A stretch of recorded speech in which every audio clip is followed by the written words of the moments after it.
या तुम्हाला दाखवते कशा कट करून घ्यायच्या. माझ्या मुलीला या मिरच्या खूप आवडतात फ्राय केलेल्या. या धुवून घेतलेल्या आहेत स्वच्छ.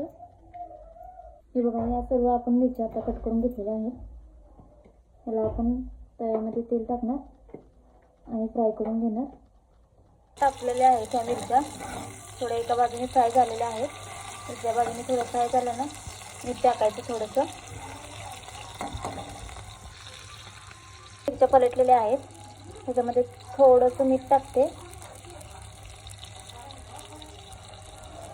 आणि थोडंसं त्यावरून दाण्याचं कूट टाकत आहे. मोठं मोठं शेंगदाण्याचं कूट घ्यायचं असं आणि ह्याच्यावर ही प्लेट झाकायची. प्लेट झाकून 5 मिनटं गॅस चालू ठेवायचा असाच मंद आचेवरती. हे बघा 5 मिनिट झालेले आहेत. मी गॅस बंद करत आहे आणि याला लगेच उघडत नाही. आणखी 5 मिनिटं जाऊ देऊन नंतर उघडणार आहे. तोपर्यंत इथं मी भाकरी करायला परात घेतलेली आहे. ह्याच्यासोबत मी भाकरी बनवणार आहे ज्वारीची. दिलेलं आहे ज्वारीचं. ते जास्त दिवसाचं पीठ आहे त्यामुळे मी याच्यामध्ये गरम पाणी टाकत आहे.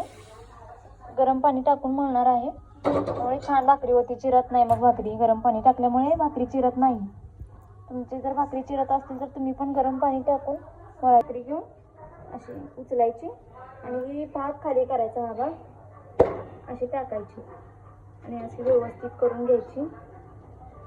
सगळीकडून असं छान सगळीकडून पाणी लावून द्यायचं भाकरीला. जास्त पण नाही लागलं पाहिजे. तुम्हाला जर पळत असेल तर कपड्याने पण पाणी लावू शकता. छोटासा कॉटनचा कपडा घेऊन असतो भिजवून. ते पण मी तुम्हाला दाखवते नंतर कधी भाकरी बनवताना.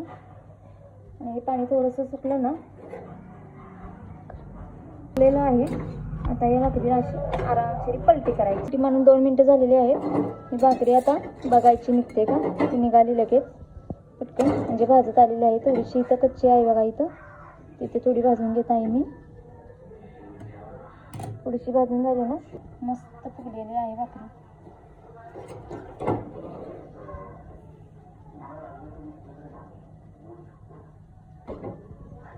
ताटाला थोडी थोडी कच्ची आहे. ती अशी थोडी थोडी भाजून घ्यायची. ही बघा अशी छान अशी भाकरी भाजलेली आहे. आपण गॅस बंद करूया. या जेवायला सर्वजण.